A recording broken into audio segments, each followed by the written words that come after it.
fantastic keynote to get us underway. Michelle will be here all day, so if you've got any questions or any comments that you want to raise with Michelle, especially about the rugby league, she will be happy to answer those. But a fantastic keynote to start off proceedings. Some of the key takeaways that I've got from Michelle's speech, and I think she beautifully broke down the voice, treaty, truth elements, structured reforms of this year's NAIDOC theme. That, you know, a voice enacts our right to have a say, to be heard, and that, you know, leadership responsibility is that we need to challenge. It's a challenge for us to speak. We have to speak. And that a treaty, I mean, we've heard the Treaty of Waitangi thrown around so many times, but Michelle says that it actually gave Maori a voice from the very start. And this week on my show on SBS NITV, The Point, we spoke about some of the biggest myths that Aboriginal people have had put on them since colonisation. And one of the panellists said the biggest myth that we had was terra nullius, and how that myth then impacted on every decision made from that moment forward to today is the biggest myth that we've had, and it's impacted us today. She also mentioned about truth and the principles of love, respect, humility, courage and wisdom. And again, another point that was made on the show this week is that when it comes to truth-telling, we need, as a community, we need to start and initiate that process. We can't wait for governments to actually start it and run it. It's something that we as a community need to run. And in making change, we need to have a conversation. We need to change conversation, behaviour, institutions and relationships. And I think Michelle broke that down beautifully in her comments. So we're going to break for morning tea in a couple of minutes. But Michelle was mentioning the historical components of voice, treaty, truth. And we're at the IBA breakfast this morning.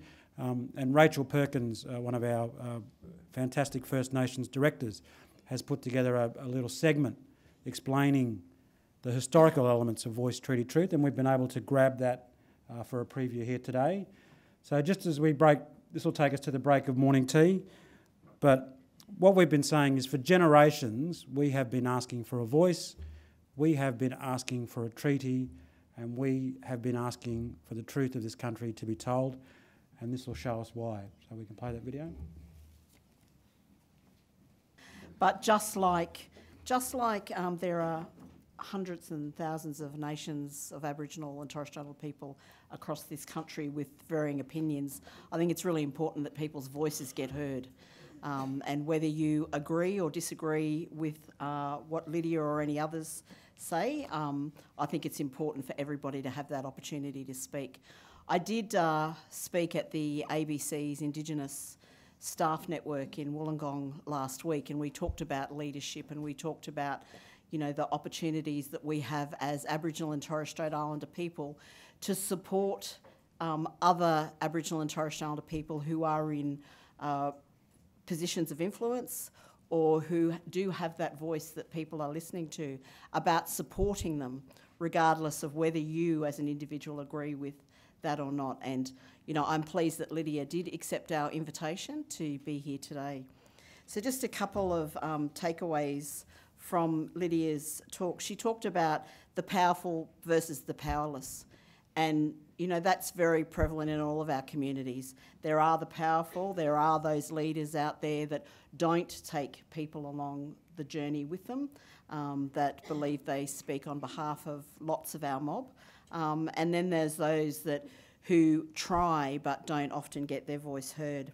She talked about the hard stuff needs to be at the table, and I think that's really important, and it's really important in Aboriginal affairs, but it's really important in everyday affairs, that it's not all sunshine and roses, that we need to acknowledge the hard stuff and we need to have that conversation.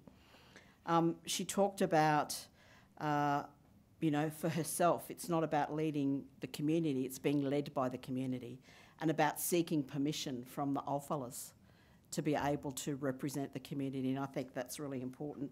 And there are a lot of our mob that do go and seek that permission and sit with their elders and have those conversations and talk about what it is that you want to portray about particularly your mob and there are others that will just do it on their own. And I think one of the keys out of there was we need to recognise and understand what divides us, you know, and that's really important. And I think if we go back to what Michelle spoke about in her keynote, in those changes that she talked about, the change in relationships, and she said that's something that needs to start with us. It needs to start with our family, and it needs to start with our community. So thank you very much, Lydia, for your talk, and I hope that you all got something out of that.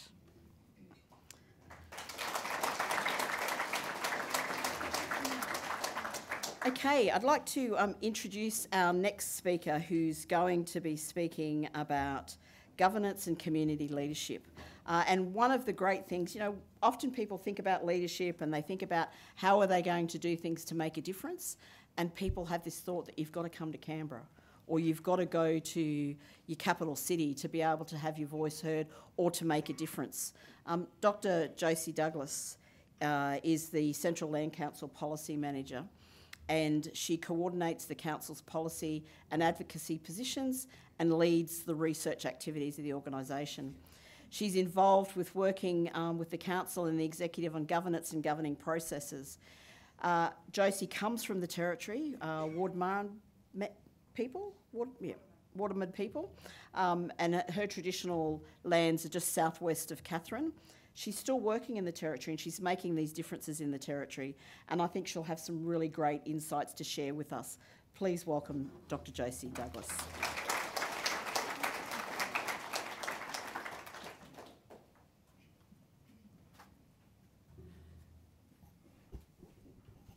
Good morning.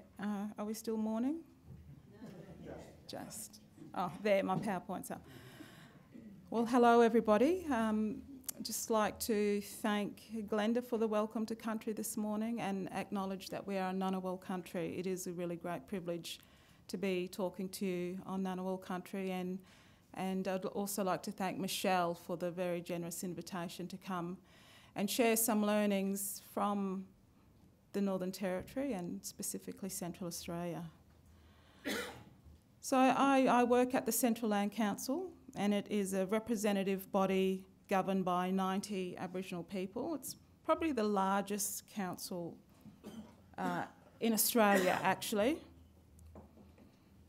And that's not all of the council. I think some weren't there, but that's a lot of them. So the CLC represents Aboriginal people in Central Australia and supports them to manage their land and make the most of opportunity it offers and to promote their rights. The CLC was established under the Aboriginal Land Rights Act 1976 and also has functions under the Native Title Act and the Pastoral Land Act. Today I want to share with you learnings from a CLC governance project with the Wardaman community, an Aboriginal community of over 600 Warlpiri speakers located 880 kilometres northwest of Alice Springs, about a 9-hour drive if you're going up there for work. And my talk is based on research by Robert Chapman, Miles Holmes, Linda Kelly, Diane Smith, Jane Weepers and Alison Wright for the CLC. And I have worked with the CLC project over the last 3 years. The CLC governance project came about for a number of reasons. The cumulative impacts of government policies over the last decade in the Northern Territory has resulted in what has been labelled a governance vacuum in Aboriginal communities. That is a decreased capacity for local Aboriginal decision making and control. The CLC project was initiated at a time when issues of entrenched Aboriginal socio-economic disadvantage and perceived community dysfunction was prominent in the Australian public and political debate. Significant policy responses were being rapidly rolled out. The Australian government announced a national emergency or intervention in Aboriginal communities in the Northern Territory and implemented a package of measures including the compulsory acquisition of 5-year leases over remote communities and the quarantining of half of people's welfare payments. At the same time, the NT government abolished Aboriginal community councils, those small community councils dotted all across the NT, in favour of 9 large regional shires, super shires. The Aboriginal community councils were also Aboriginal housing organisations responsible for managing housing. The change meant people lost control of housing on their communities with the wholesale transfer to the NT government.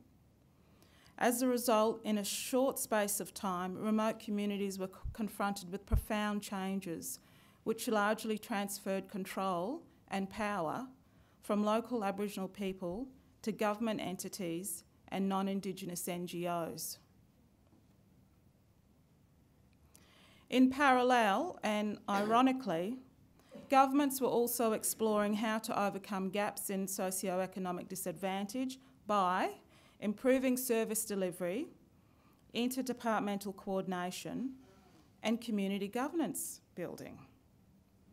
Government departments entered into more intense engagement with Aboriginal communities, characterised by frequent visits by officers and ministers, and the creation of a multitude of consultative structures on the ground. By and large, however, these solutions excluded Aboriginal people from genuine decision-making and control. These external conditions placed heavy demands on Aboriginal communities.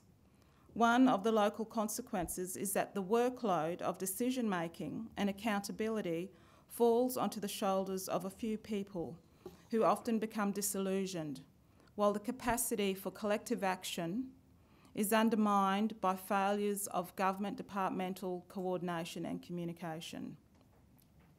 Even so, Aboriginal community members were persistent in pushing for greater local control at this time and recognition of their own self-determined ways of governing the things that matter most to them. The CLC governance project was about building governance from a grassroots cross-cultural perspective rather than about reviewing existing governance arrangements or strengthening a well-established organisational structure. The first thing, though, we wanted to do at Largermanu was to map the baseline governance environment that was operating there. The increase in governing bodies was delivering less, and people were being disempowered through consultation.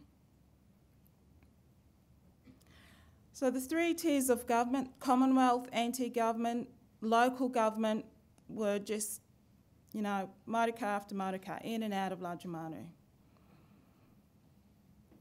Each of these tiers of government had departmental officers working on the ground or visiting, and often creating local committees, reference groups, councils, working groups and boards in order to implement their particular government policies and programs.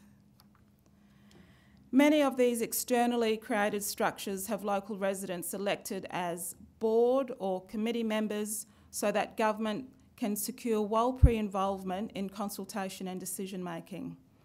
Almost, but not all, of these committees are advisory in nature and are formulated to facilitate outsiders' work and to answer outsiders' priorities. We found at least 20 locally based committees at Largermanu and 11 regional committees operating within the community. Now, this is a small community we're talking about. The adult Aboriginal population of Largermanu aged 24 and over was 236 people, or 40% of the total population at Largermanu. So through our mapping, 45% of the adult population at Largermanu was involved in at least one committee. This is an extremely heavy governance workload for such a small community, and one that is not necessarily achieving effective or legitimate governance overall for Largermanu. And there's a contradictory or counterintuitive outcome from this heavy weight of advisory structures. It appears that in spite of the plethora of bodies formed to give feedback and contribute to decisions, the overall impact on Largermanu in terms of local perceptions of control is minimal.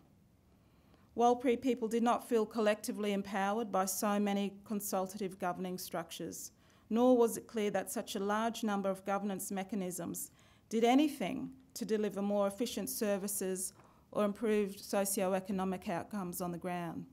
Rather, they appeared to reproduce the institutional fragmentation of departmental silos down into the community. In short, the governance mapping revealed a high level of burden on community representatives, a fracturing of decision-making, and a lack of meaningful control. It was apparent from our discussions with the community that many people felt confused, angry and disempowered about their diminished role in decision-making. Warlpiri people felt that even though it was their community, which is on Gurindji country, but I don't have time to go into that. So even though Warlpiri felt that it was their community, through enforced settlement and movement in the 50s, they weren't calling the shots.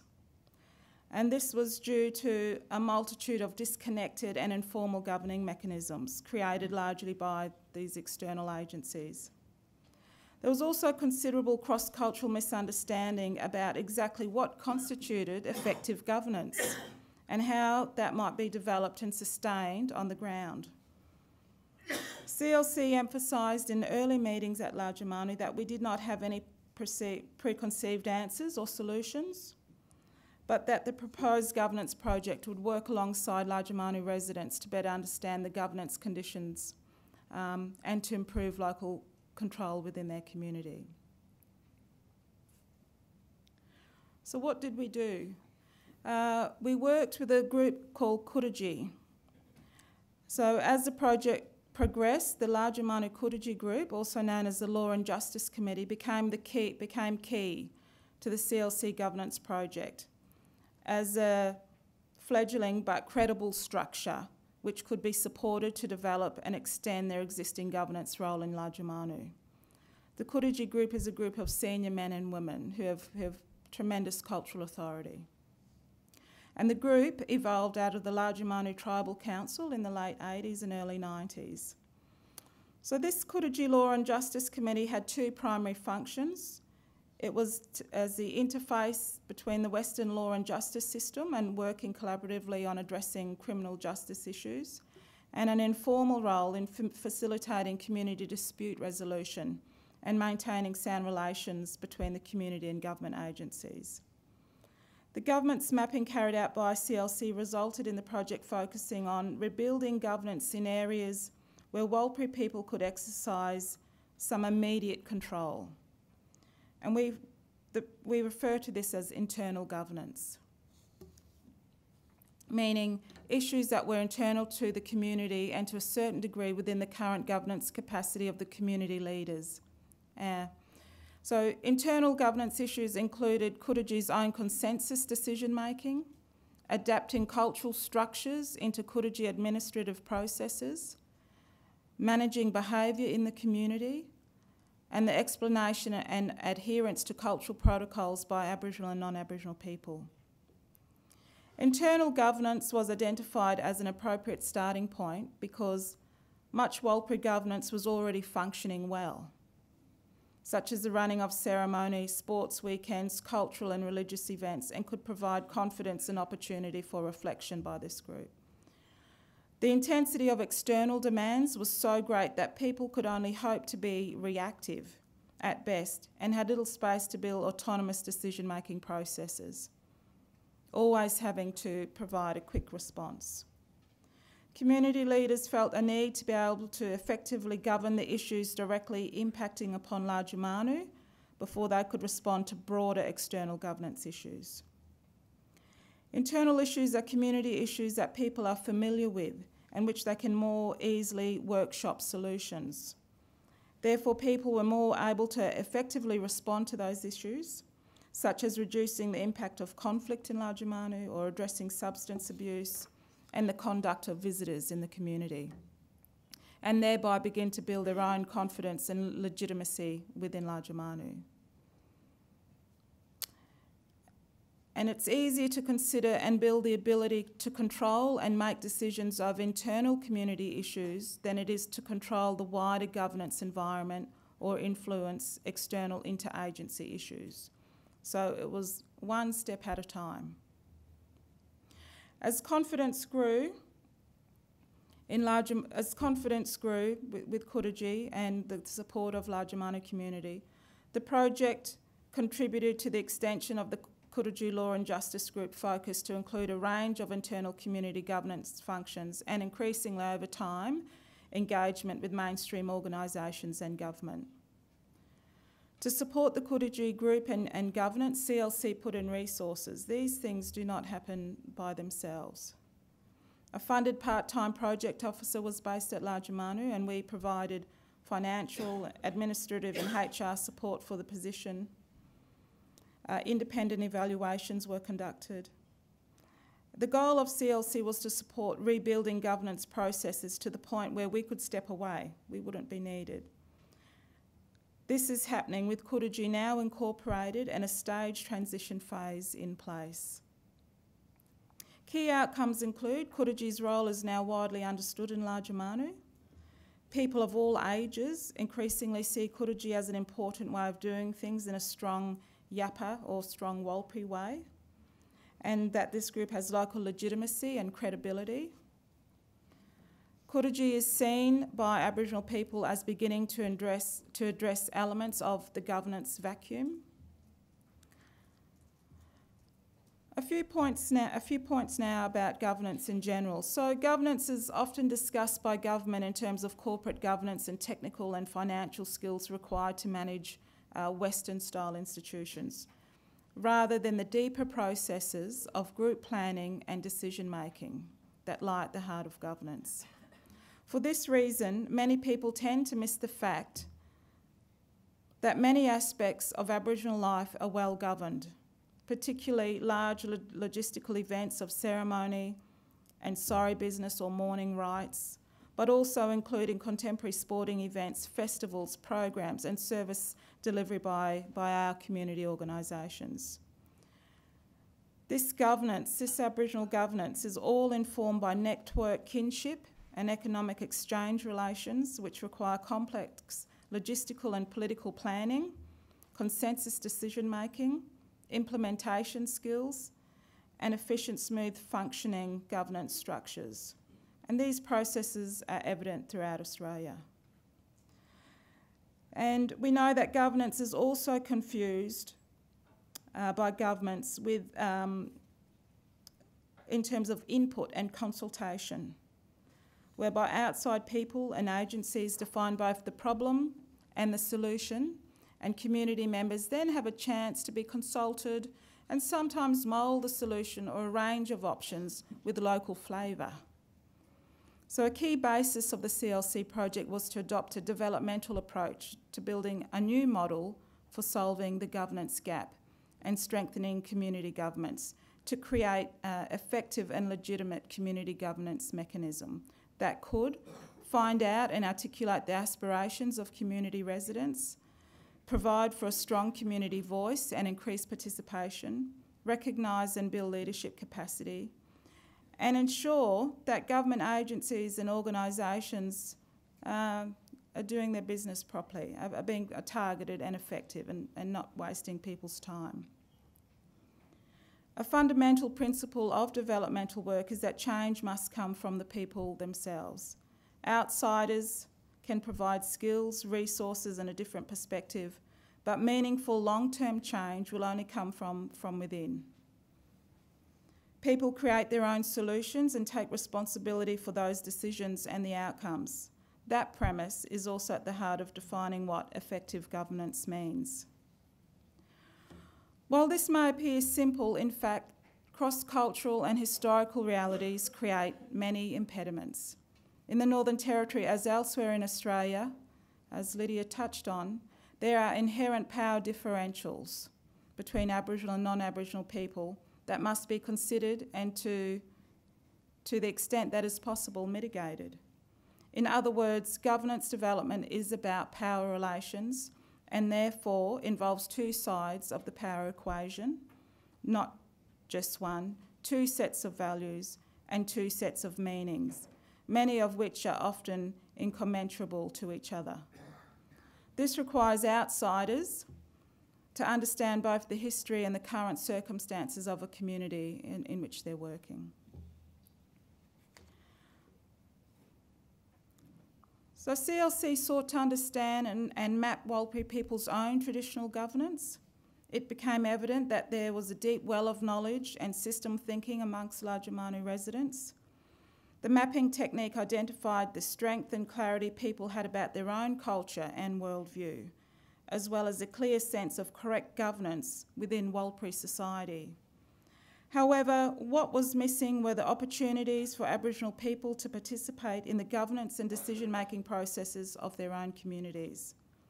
The longer that people are not participating, more time passes, nothing changes, and we will still not have a critical mass of Aboriginal people exercising greater control and authority in their own communities.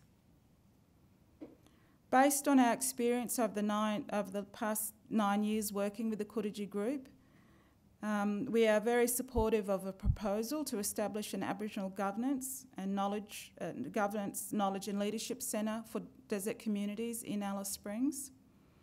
We think it's a very important step for nation building, as Michelle mentioned. And the impetus for such a centre and our support of this centre comes from a comment like this: everyone is running the communities but the community people. Where is our voice? CLC understands governance to be fundamentally about the links between people's core values, relationships and behaviour. In other words, governance is always a cultural matter for whichever society or group involved. And at that point, I'd just also like to make a little shout out to fellow Alice Springs people in the audience, and just to acknowledge Nikki Ross and the amazing work that his father, the outgoing director of the Central Land Council, has made to my understanding of governance and leadership.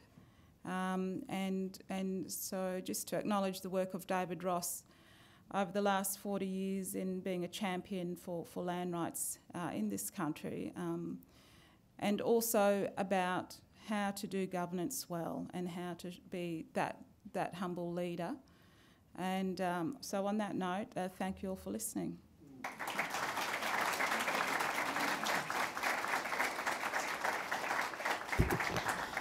Thank you, Josie. It's always really good to hear what other communities are doing, particularly for those of us that are stuck in this, urban environment. We don't always get to hear what's going on in the communities. And thank you very much, Josie, for sharing that presentation with us. A couple of things there. It doesn't matter whether you're doing it in the bush or you're doing it here. There's just so many different avenues and different conversations that need to happen, and that there's various players at the table. So at least it's kind of like, different location, but same, as John would say. I hope you've enjoyed the morning session. We are going to have a short break for lunch. It is only going to be 30 minutes. But you've had a good opportunity this morning to hear from a range of speakers, and this afternoon it's going to be a little bit different again. We'll have different speakers representing different sectors, and two fabulous keynote speeches this afternoon that will happen with Andrea Kelly and Ivan Ingram. I'm really looking forward to hearing Ivan. He's our last speaker of the day. And for those of you that are unaware, at 3:15 we're going to be having a special screening of The Final Quarter, which is the Adam Goodes documentary. It is something that's been offered to us, and we grabbed it. There will be some additional guests joining us later this afternoon, and then of course we'll finish the day with some networking and some drinks and canapes.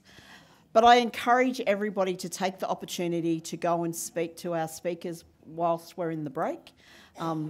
Take the time to ask questions. I often say to people, you'll see people, and the automatic reaction in these days, and we talked about social media earlier, is that whole thing of want to get a selfie.